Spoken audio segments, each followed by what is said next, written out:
bây giờ mình sẽ mở hộp ra trên tay nhanh cho mọi người xem coi bên trong sẽ như thế nào. Mình mới nhận được hàng.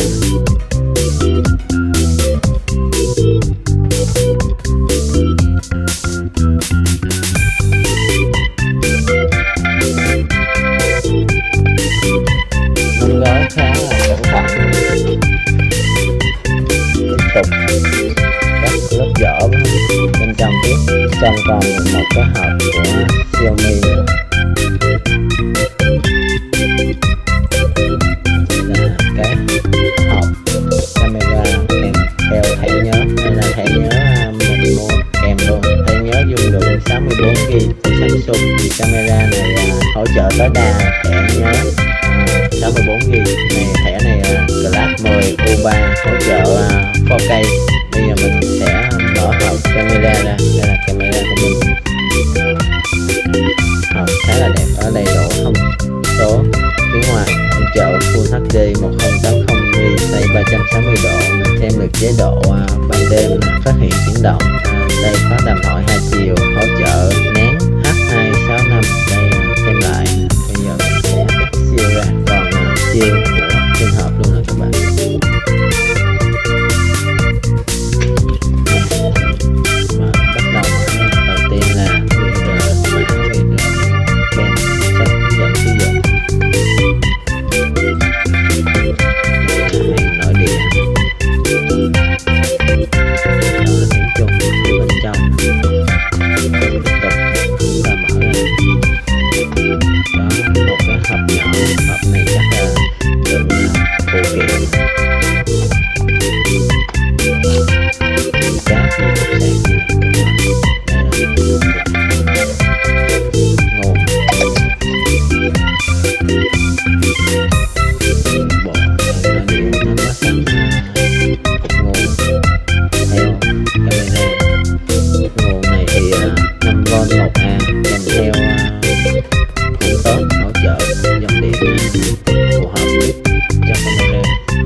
Của chúng ta, camera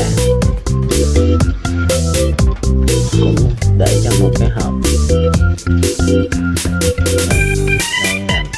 Đây là cái bọc này thì chỉ tháo ra một lần là nó không dính lại được nữa, nên đồ cũ đồ mới là mình biết liền. Bọc này tháo ra là không bao giờ dán lại được nữa. Đây là cái camera cầm khá nặng tay nha các bạn, rất là đầm tay, nhựa tốt nè, cầm rất là thích, không có hộp kẹo rẻ tiền đâu. Cái này nhựa tốt, làm việc nặng tay. Ở dưới cũng có mã QR cho chúng ta scan. Đằng sau đây là cái lo để làm thoại 2 chiều lo, và mic trước đây camera có một cái lỗ nhỏ, ở đây là mic để làm thoại 2 chiều. Đây là nút reset, đây là lỗ cắm nguồn. Mình chưa thấy cái cắm thẻ nhớ, cái cắm thẻ nhớ ở đâu. Đây chúng ta đẩy camera lên xíu là nó sẽ lòi lên cái khe cắm thẻ nhớ. Cắm thẻ nhớ nằm phía dưới camera nha các bạn. Đây có biểu tượng của cái thẻ nhớ này. Chúng ta cắm là ok. Mình đã hoàn tất trên tay camera an ninh Xiaomi Face 360 Full HD